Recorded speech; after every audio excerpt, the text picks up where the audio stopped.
Oke, bismillahirrahmanirrahim. Assalamualaikum warahmatullahi wabarakatuh. Robbi shrahli sadri wa yassirli amri wahlul 'uqdatam min lisani yafqahul qauli. Oke, rekan-rekan sekalian, para pendengar yang berbahagia, kami perwakilan dari kelompok 1 atas nama Muhammad Hatim dan Amelda ingin mempresentasikan makalah yang telah kami rembukan bersama yang berjudul Taharah dari Najis serta cara mensucikannya. Oke, para rekan-rekan sekalian, selamat menyaksikan dan enjoy.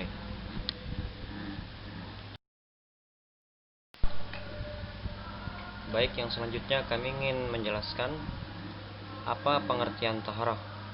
Bisa kita lihat di sini, taharah secara bahasa berasal dari bahasa Arab, yaitu at-taharatu, yang artinya suci atau mensucikan. Sedangkan secara syariat atau syar'i, taharah itu terbagi menjadi dua macam. Yang pertama adalah taharah maknawiyah dan taharah hissiyah.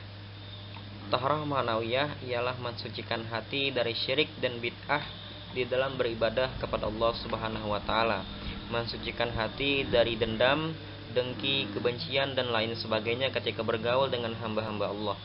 Sedangkan taharah hissiyah ialah mensucikan badan.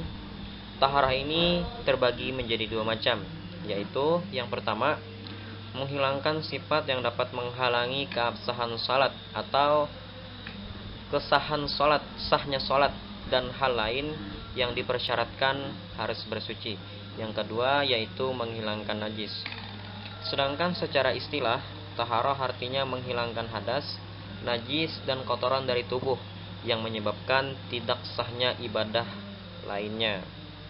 Jadi secara istilah itu taharah ialah menghilangkan najis, hal yang menjadi faktor utama menyebabkan kita tidak sahnya dalam melaksanakan ibadah kepada Allah. Oke, menurut Imam Hanafi, beliau mengartikan taharah adalah bersih dari hadas. Menurut Al-Malikiyah atau pengikut mazhab Imam Maliki berkata, taharah merupakan suatu karakter hukum yang wajib bagi salat, sehingga diperbolehkan dengan pakaian yang dibawanya dan dengan tempat yang terdapat salat di dalamnya.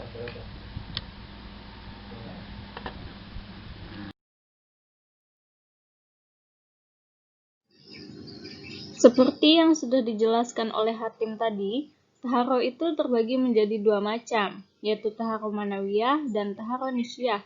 Apa itu taharah manawiyah? Taharah manawiyah atau taharah qalbu yakni mensucikan diri dari syirik dan maksiat dengan bertauhid dan melakukan kegiatan amal soleh agar senantiasa dekat dengan Allah Subhanahu wa taala. Taharah ini bisa dikatakan sebagai taharah yang paling utama dibandingkan taharah nisyah. Karena taharah manawiyah tidak bisa dilaksanakan jika hati kita belum suci.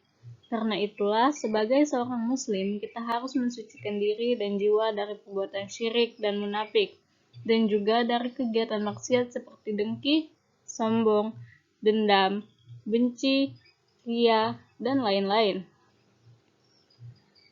Dan taharah nisyah atau taharah badan dan jasmani merupakan taharah yang mensucikan diri serta bagian tubuh dari hadas, baik hadas kecil ataupun hadas besar, serta najis dan segala jenis kotoran.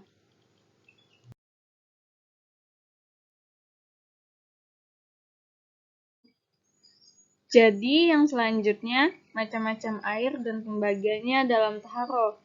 Ada 7 air yang boleh kita gunakan untuk bersuci. Yang pertama ada air laut, kedua air hujan, ketiga air sumur, keempat air sungai, kelima air es atau salju, keenam air embun, dan yang terakhir mata air atau sumber mata air.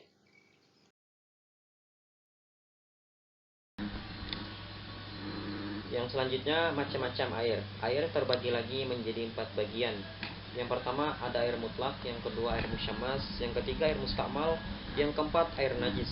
Apa pengertian dari air mutlak?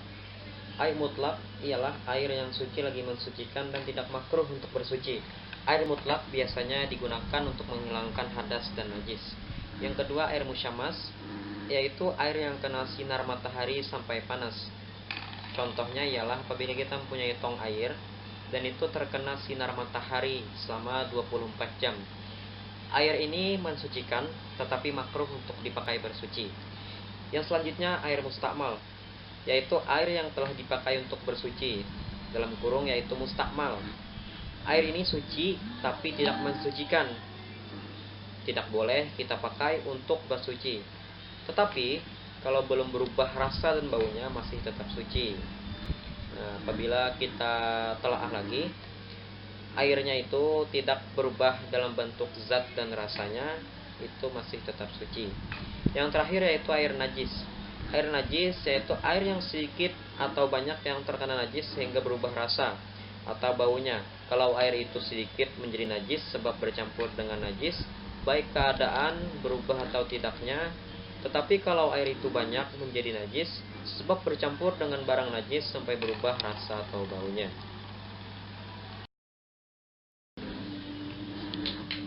Oke, yang selanjutnya itu macam-macam najis dan cara mensucikannya. Najis terbagi lagi menjadi 3 bagian. Yang pertama ada najis mughaladah atau najis berat. Yang kedua najis mukhaffafah atau najis ringan. Yang ketiga najis mutawassithah atau najis sedang. Najis mughaladah disebut juga sebagai najis berat karena perlu tindakan khusus untuk membersihkannya atau mensucikannya. Yang termasuk ke dalam golongan najis mughaladah contohnya adalah najis anjing, najis babi, beserta anakan dari salah satu keduanya. Yang selanjutnya adalah najis mukhaffafah atau najis ringan. Najis mukhaffafah adalah najis yang berupa air kencingnya seorang bayi laki-laki yang belum berusia 2 tahun serta belum makan selain air susu yang berasal dari ibunya. Cara mensucikan najis yang berasal dari air kencing bayi laki-laki yang belum makan selain ASI dan belum berumur 2 tahun ini cukup mudah, yaitu dengan cara memercikkan air ke tempat yang terkena najis tersebut. Meskipun demikian, air yang dipercikkan haruslah cukup kuat sehingga mampu membasahi tempat yang terkena najis. Airnya pun mesti lebih banyak daripada air kencing yang dikeluarkan. Setelah itu baru kemudian dikeringkan. Yang terakhir yaitu najis mutawassithah atau najis ringan. Najis mutawassithah adalah najis level sedang yang termasuk golongan najis mutawassithah, yaitu najis-najis lainnya. Najis ini yang bukan merupakan najis mughaladah, najis mukhaffafah. Yang termasuk najis mutawassithah ialah air kencing atau kotoran, air mazi, nanah, apapun yang terkeluar dari lambung, bangkai selain manusia, ikan dan belalang, darah dalam kurung selain hati dan limpa dan lainnya.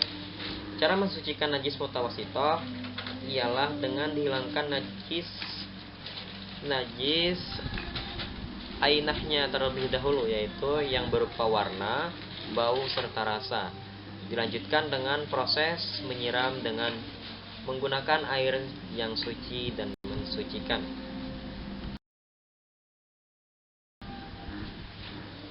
Demikianlah materi yang kami presentasikan kepada rekan-rekan sekalian. Salah hilaf mohon maaf, karena likulli insan makanul khata wa nisyan. Manusia itu tempat salahnya dan lupa. Wabillahi taufiq wal hidayah wal ridha wal inayah. Wassalamualaikum warahmatullahi wabarakatuh.